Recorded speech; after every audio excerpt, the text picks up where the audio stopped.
For years, the palace maintained a fragile balance between tradition and tolerance. But behind the gilded gates, tensions simmered until now. Princess Anne, long hailed as the monarchy's iron will in pearls, has reportedly made a private decision with public consequences. Sources confirm Anne has stripped Sarah Ferguson of her remaining palace privileges. Why now? What pushed her over the edge? And why does the firm refuse to shield Fergie any longer? Before we go deeper into what this really means for the royal family, make sure to subscribe so you don't miss a single update. The royal facade has always depended on its ability to contain chaos within silence, but something ruptured behind the palace walls, and it began not with grand speeches or official decrees, but with whispers, terse exchanges, and cold glances in corridors that have seen centuries of secrets. For months, senior aides had been documenting what they now call the Ferguson drift, an uptick in Sarah Ferguson's quiet re-entry into royal spaces, charity events, and even private Windsor functions. While most courtiers dismissed it as harmless nostalgia, Princess Anne reportedly saw something else. A pattern, a repeat performance of indulgence, excuses, and unchecked access.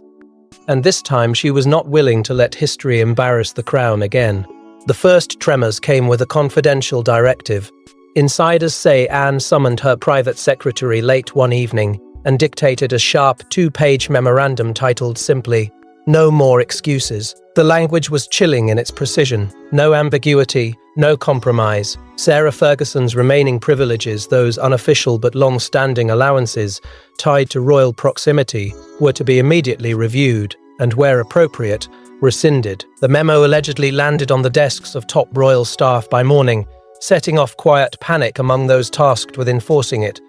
Phones rang across departments, keycards were flagged, invitations were re-evaluated, a boundary had been drawn. What made this act even more jarring was that it followed weeks of Sarah's apparent resurgence into public grace. Her appearances at charity galas, sponsored by royal patronages, her visit to Balmoral during the summer, and a rumoured invitation to a future Windsor event had all signalled what many believed was a soft re-acceptance. But not for Anne. Those moments were, to her, the latest in a long history of Sarah's manipulation of sentiment and tradition. And this time, Anne wasn't just speaking for herself, she was speaking for the institution she had spent her entire life defending, one calculated step at a time. Palace staff were split. Some described the move as overdue justice, a necessary correction to years of leniency that had cost the family dearly. Others were quietly stunned. Even among the most seasoned courtiers, Anne's decisiveness left no room for speculation. It was absolute. In hushed conversations in palace kitchens and state offices, they whispered, something had pushed Anne over the edge. This wasn't just strategy, this was personal. And the only clue lay in the timing. Just 2 days before the order, Anne was seen entering Clarence House for a private, unscheduled meeting with King Charles. No agenda was disclosed, no press was informed.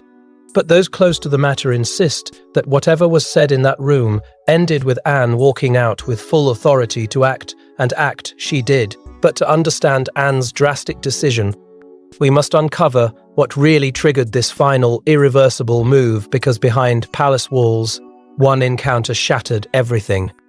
It was supposed to be a routine afternoon, but what happened in the west corridor of Kensington Palace became the moment Anne knew she'd had enough. Witnesses describe icy silence, piercing glances, and an unresolved past bursting into the present. That hallway encounter between Anne and Sarah wasn't just awkward, it was explosive. The moment unfolded with no cameras, no crowds, just two women carrying decades of history between them, colliding without warning. Aides who were nearby recount the atmosphere as thick with electricity, like the air before a storm. Anne, always controlled and brisk, reportedly stopped mid-stride when she saw Sarah approaching. The tension was immediate, unmistakable. Courtiers froze in place, knowing full well they were in the presence of something raw, something irreparable. What was exchanged in those few seconds would go on to shape royal protocol for years to come. And at the center of it was a single cutting sentence. One aide, speaking under strict anonymity, claims Anne didn't raise her voice, but her words sliced through the silence like a blade. "You've had enough chances." Sarah, caught off guard, was visibly shaken. The Duchess of York, known for her bravado and charm, reportedly softened in that moment. Her voice, nearly a whisper, was filled with desperation. "Anne, please.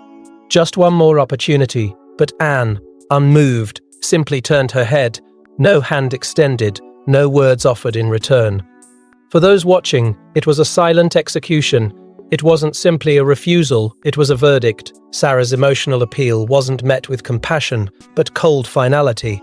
And as Anne walked away, her message was unmistakable. The era of indulgence was over. That confrontation, though brief, opened a wound that had never truly healed. Insiders say Anne's expression afterward wasn't one of triumph, it was fatigue, as if decades of tolerance had finally reached their limit. For Anne, this wasn't about encounter, it was about years of watching the monarchy endure embarrassment after embarrassment in the tabloids, about a sister-in-law who had been given every opportunity to rise above scandal, but continued to drag the royal image through controversy. The hallway wasn't the start of Anne's anger, it was the breaking point of a betrayal that had never left her.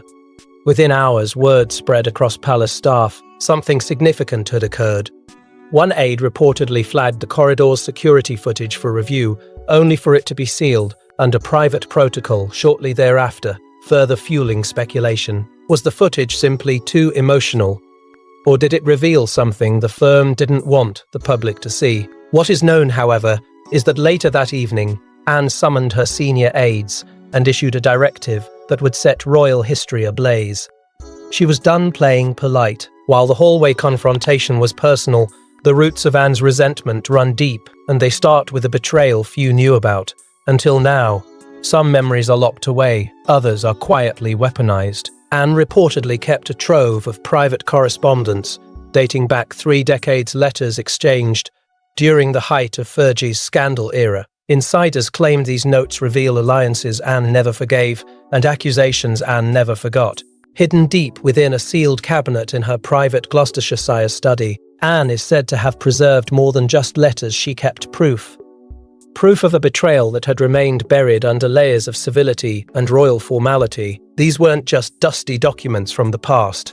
These were emotional landmines, waiting for the right moment to explode. The notes, penned during the storm of Sarah Ferguson's scandal with then-husband Prince Andrew, reportedly include references that tie Anne's name to questionable favours. According to palace insiders, Fergie had allegedly invoked Anne's goodwill without permission to gain audience with benefactors, soften public criticism, and reclaim social footing during the monarchy's most turbulent decade. Anne, already grappling with maintaining royal discipline amid tabloid chaos, was said to be livid when she discovered the full extent of it. The letters suggest that Fergie implied support from Anne where there was none, exploiting their shared proximity to the Queen to insulate herself. It was more than inappropriate, it was personal. For Anne, whose loyalty to Queen Elizabeth had always been unwavering, the idea of being misused to further someone else's damage control campaign was unforgivable. The betrayal wasn't just administrative, it was emotional, a violation of royal code from someone she once welcomed as family. Through the 1990s, as the firm endured wave after wave of public scrutiny, Anne reportedly chose silence over spectacle. While others faltered, she remained the monarchy's stoic pillar. But beneath that polished reserve, the damage lingered. Fergie's scandal had left scars across the institution, but it was the manipulation of Anne's name that left the deepest cut. What had once been compartmentalized was suddenly resurrected when, during a routine staff audit earlier this year, a junior secretary flagged legacy correspondence for review. That discovery, palace sources claim, reawakened a fury Anne had long suppressed.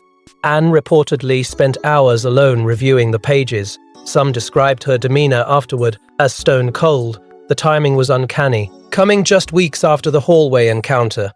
The rediscovery of these letters was no coincidence, it was confirmation. Anne wasn't reacting out of impulse. She was responding with evidence. Cold, undeniable, historic. These weren't whispers anymore, they were declarations. The language used in the letters, the audacity of the implied endorsements, the way Anne's titles were casually dropped for leverage, it was all there in ink. And this time, she wasn't going to stay silent. The archives didn't just resurface painful memories. They justified Anne's decision in the eyes of those closest to the crown. This wasn't a grudge, it was a reckoning. The scandal might have faded from headlines, but in Anne's world, the weight of dishonor doesn't expire, especially when it strikes at the heart of royal integrity. But it wasn't just old betrayals haunting Anne. It was a recent act of overreach by Sarah that made this clash inevitable. Every palace has boundaries, but insiders say Sarah crossed one too many. In a surprising twist, she allegedly submitted a request to reoccupy a royal residence, and that request made its way to Anne. The reaction was swift, unforgiving, and final. The request arrived quietly, buried within the routine correspondence of the royal household, but its contents detonated like a bomb behind closed doors. Sarah Ferguson, no stranger to scandal or scrutiny, had formally asked to resume limited residence in a royal property, either the annex of Kensington Palace or her former quarters within Royal Lodge. She framed it as a necessity for health and stability, referencing her ongoing treatments and desire for discretion. But for Anne, it wasn't just tone-deaf. It was strategic. It was opportunistic, and more than anything, it was the final insult. Anne reportedly read the document in stunned silence.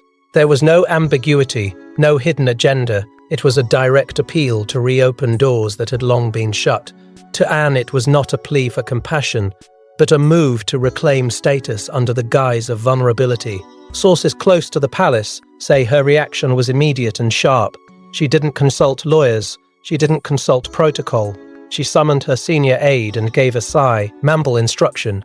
"This is not happening. Draft the response." The reply was brief, cold and final, an official denial, stripped of ceremony, laced with quiet authority.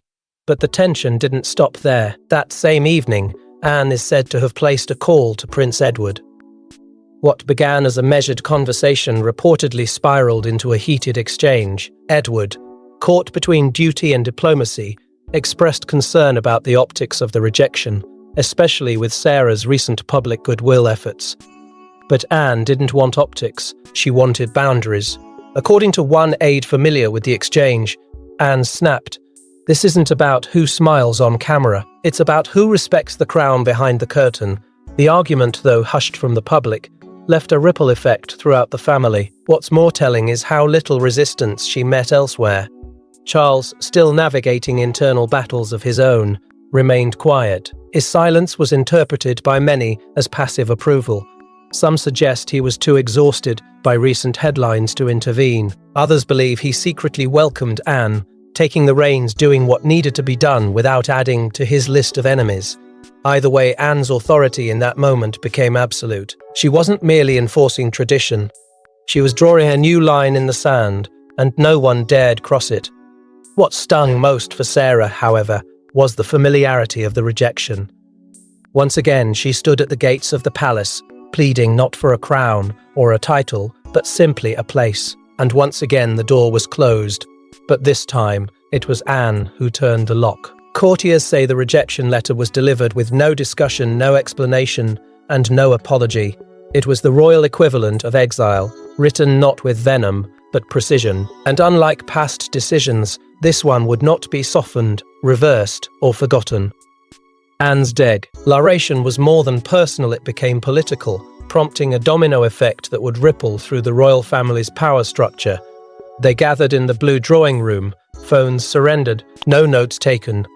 Sources say the meeting lasted under 40 minutes, but ended with a directive that would shatter decades of leniency. Princess Anne didn't just strip privileges, she rewrote the rules for good. It wasn't on the calendar, no formal summons, just a discreet message sent to three key figures, King Charles, Prince William, and Camilla.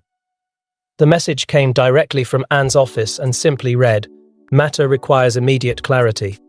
Attendance expected." When they entered the blue drawing room, there was no fanfare, no ceremonial pleasantries. Anne was already seated, a single folder in front of her, marked with one phrase, "No more exceptions." What unfolded next, insiders say, was less a discussion and more a reckoning. Anne wasn't looking for opinions, she was delivering consequences. The core issue: Sarah Ferguson's continued presence in the royal orbit, her appearances at charity galas, her surprise attendance at Windsor luncheons, her flirtation with royal relevance. It had all come to a head. Anne opened the meeting with a statement that left no ambiguity. "We cannot maintain dignity if we keep bending for disruption," she reportedly declared.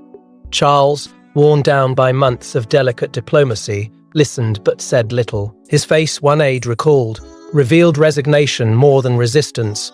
But it was William's response that confirmed the tide had turned. He backed Anne firmly stating that Catherine's position as future queen could no longer be blurred by reminders of the monarchy's most controversial chapters. Anne then presented the draft directive, a formal internal statement titled "No More Exceptions." The language was clinical yet final.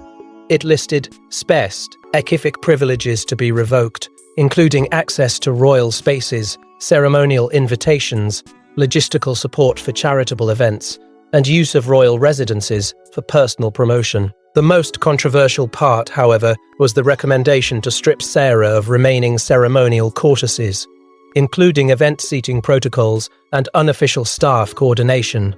It was, in essence, a complete institutional freeze. Tensions escalated when the question of legality arose. Could they actually enforce this without incurring public backlash or legal recourse? Anne didn't hesitate. "This isn't about legal entitlement. It's about ceremonial discipline, and I will no longer allow ambiguity to define us." Camilla, sitting quietly until this point, raised a single concern. "And if this sets a precedent?" The room went silent. Anne reportedly responded with a cold stare and said, "Then let it." Camilla abstained from the final consensus, offering no support, but also no resistance. It was a strategic silence that spoke volumes. The meeting ended with no press release, no formal declaration, but within hours, internal departments were already instructed to begin procedural changes. Staffers described the atmosphere that followed as palace lockdown mode. Word of the meeting spread fast, but its contents remained locked to all but a few. The monarchy had drawn its line, and the enforcer was not the king, but the Princess Royal. What followed next sent shockwaves through the aristocracy. The privileges revoked weren't just symbolic, they were personal, financial, and public. For years, Sarah Ferguson quietly enjoyed royal perks, chauffeurs, invitations, access to archives, and more. But when Anne's directive took hold, all of it vanished. What seemed like ceremonial removals were actually devastating cuts into the last threads of Sarah's connection to the crown. Within days of the Blue drawing room decision, the changes began silent, clinical, and absolute. First came the notice from palace residency staff. Sarah's guest privileges were no longer recognized. The apartments she once freely visited, the side entrances she once accessed, were now off-limits. Overnight, her name was removed from internal clearance lists. The chauffeurs who had once discreetly escorted her to royal functions received new instructions. Transport was no longer authorized. The message was unmistakable. Sarah Ferguson was no longer to be treated as someone within the fold, even loosely. She was, for all intents and purposes, officially outside the gates. Then came the next blow. Her charities, many of which operated under a soft umbrella of royal patronage, lost access to palace coordination staff. What had previously been a subtle show of support, a behind-the-scenes courtesy, evaporated. No more palace PR support. No more internal introductions to donors or logistical favors. Those channels were quietly closed. One insider revealed that even a pending proposal involving Sarah's foundation and a Windsor-based children's initiative was abruptly shelved with no explanation. For Sarah, whose identity had long been wrapped in philanthropic reinvention, it wasn't just a professional loss, it was a symbolic erasure of every effort she had made to redeem herself in the public eye. Security clearance followed swiftly. Her key fob to certain royal premises, unchanged for years, was suddenly deactivated. No warning, no ceremony. When she attempted to access one of the event planning suites she'd used for a charity auction the year before, the doors didn't open. It was the kind of rejection one feels in the pit of the stomach. Not just the lock of a door, but the snap of a bridge burning behind her. Perhaps the most public humiliation came with the event list purge. Sarah had been quiet, lie included on the guest lists for Balmoral's late summer gathering and the Christmas Eve Windsor gathering. She was abruptly removed. No formal letter, just absence. Her name wasn't read during the invitation call-outs. No schedule was sent. Aides close to her say it was the first time she didn't receive an itinerary in over a decade. For someone who had spent years tiptoeing back into favour, the silence was crushing. But the final act, the one that confirmed her complete removal, came via an internal style guide update circulated to royal staff. A simple sentence buried on page 3. All references to Sarah Ferguson should omit the use of Duchess. Use full name only unless protocol dictates otherwise. In one line, the palace had stripped the last vestige of ceremonial courtesy. It didn't need a public statement. It had already been signed, sealed, and executed behind locked doors. But as the world reacted to the news, the emotional fallout behind palace gates would prove even more devastating than the protocol itself. In a private moment overheard by a trusted friend, Sarah reportedly whispered, "She's erased me." Sources close to Ferguson claim she's heartbroken, not just at the loss of privileges, but the finality of Anne's rejection. This wasn't just a palace shift, it was a personal exile. The transformation wasn't gradual. It was a guillotine. One day, Sarah was navigating royal functions with a cautious grace, believing redemption was within reach. The next, she was watching every door she once had access to slam shut with a haunting finality. Friends describe her as crushed, not just by the decision itself, but by who delivered it. Anne, the woman she once shared laughter with at Balmoral luncheons. The woman who held the line during the darkest moments of the monarchy, and now the woman who had silenced her completely. This wasn't protocol, it was personal, and it stung more deeply than any headline ever could. Those in Sarah's tight circle say she truly believed reconciliation was in motion. Her recent charity engagements, quiet gestures of goodwill, and absence from controversy were meant to be signals, not provocations. She interpreted invitations to minor family events as olive branches, signs that the royal frost was beginning to thaw. But behind those illusions of civility, Anne had already drawn the final line. That's what broke Sarah the most, not the loss of title, but the realization that she'd been hoping for a return that was never going to come. After learning of her complete removal, Sarah reportedly left an emotional voicemail for Prince Andrew. It was short, heartfelt, and raw, asking for clarity, maybe even comfort. But that call, insiders say, was never returned. Whether by decision or pressure, Andrew's silence added another fracture to an already devastated spirit. Feeling cornered, Sarah said to have turned to Camilla next, hoping the Queen Consort might mediate or at least offer a word of reassurance. But her messages, too, were met with silence. If the door hadn't already closed, this made it clear it had been bolted shut from the inside. Those closest to her say she's now plagued by memories of the past, of nights spent talking with Princess Diana, of whispered promises that things would someday be different. The contrast between those warm, rebellious moments and the current chill of royal rejection has become too painful to ignore. Fergie, who once found strength in nostalgia, now finds it unbearable. And as spurs grow that she's begun compiling private writings and reflections, palace sources speculate a memoir may soon follow, not as a tell-all, but as a final word, a final voice where the palace has offered none. But while Sarah mourned, Anne remained unflinching, and her next move stunned even her staunchest allies. She didn't raise her voice. She didn't need to. Anne's message to younger royals was clear.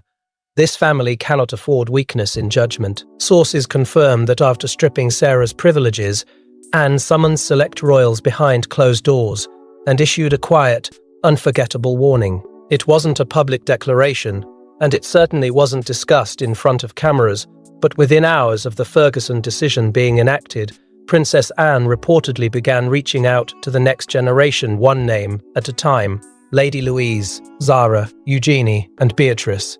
Not all at once. Separately, strategically.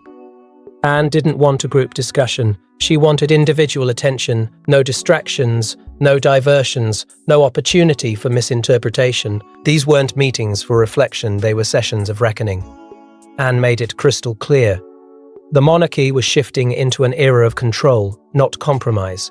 The conversations, as described by insiders, were sharp and sobering. Anne laid out the lesson behind Ferguson's downfall in brutal clarity. Redemption, she reportedly said, is not earned through headlines and pity. She warned them against courting public favor as a substitute for institutional discipline. She referenced media theatrics directly, urging them to avoid spectacle, to resist the temptation of narrative manipulation. And most critically, she demanded they understand their role, not as individuals navigating their own identity, but as stewards of something far greater. A crown, yes, but more than that. A legacy Anne had spent her life protecting with ear, restraint. To some, Anne's stance was seen as ruthless. To others, it was the kind of leadership the royal family desperately needed. A royal aide called her the Queen of Steel, not in jest, but in quiet reverence. She had become the enforcer, the one who could deliver consequences without theatrics, who could remind even blood relatives that there were still lines one did not cross. And yet, even within her rigidity, there were moments of visible regret. Anne, reportedly, did not speak of Sarah with malice, but with disappointment, a disappointment sharpened by the memory of what might have been. Had loyalty triumphed over recklessness? And perhaps most tellingly, beneath this flurry of strategic correction, a new dynamic was beginning to take shape. Palace whispers suggest Anne has begun mentoring Catherine privately, methodically, not just in ceremony, but in posture, presence, and power. The two women, different in temperament but united in principle, are said to have formed a quiet alliance, one that places tradition above emotion and resilience over appeasement. The future, as Anne sees it, must be fortified, not softened. But as the dust settles, the bigger question looms: what does this mean for Prince Andrew? And how will the monarchy recover from the latest internal war? The royal family has survived wars, scandals and abdications, but this feels different. This feels personal, with Anne drawing new lines, and Charles increasingly silent. The monarchy teeters between reform and rupture, and in the shadows others are watching, wondering if their time is next. Inside the palace, a slow but undeniable shift is occurring. It's not loud, and it's not theatrical. It's cold, quiet, and calculated. Anne's moves against Sarah Ferguson weren't just about a single woman, they were a warning shot to the entire extended family. The monarchy, long reliant on tradition and tolerance, is now tightening its circle with steely precision. The days of loose affiliation and inherited access are over. Now it's about loyalty, legacy, and strict containment. There is no room left for blurred lines or second chances. Among those watching most closely is Prince Andrew. Once confident in his position, albeit tarnished by scandal, he now reportedly watches Anne's rise with a mix of apprehension and barely concealed rage. Sources suggest that while he has remained outwardly composed, his private reaction to the Ferguson fallout has been one of disbelief and indignation. For a man who once believed he could outlast the storms, the sudden and total erasure of his ex-wife sends an unmistakable message: no one is untouchable. And then come the questions about Beatrice and Eugenie. The princesses, already navigating their own precarious roles within the firm, now find themselves in an impossible position. Publicly aligned with their mother, yet privately dependent on royal favor, they face a future more uncertain than ever. Will they be next in Anne's path of recalibration? Will their proximity to Fergie cost them even more than titles and invitations? Or will they quietly drift away, choosing distance over confrontation? The silence from their end speaks volumes. Meanwhile, something else is growing beneath the surface: Catherine's quiet transformation. No longer just the image of grace and continuity, she is increasingly seen aligning with Anne's philosophy of precision and boundaries. Insiders suggest the two women have bonded in recent months, not just as relatives, but as strategists. And with Charles choosing not to challenge Anne's rulings, the power vacuum has given rise to a new axis within the monarchy, one rooted in quiet discipline and unshakable purpose.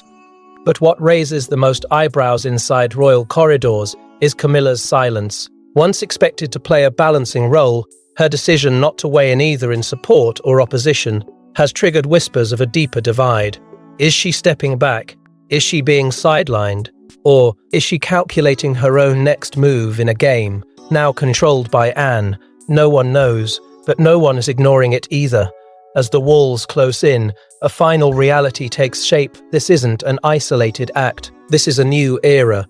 And those who once coasted on history and sentiment may find themselves on the outside looking in, because as Anne's influence spreads, The threat of more royal exiles grows stronger.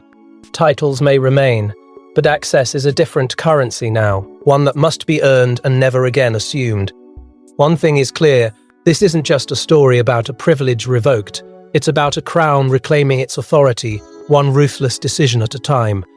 Thanks for watching, please don't forget to like and subscribe, and we will see you in next one.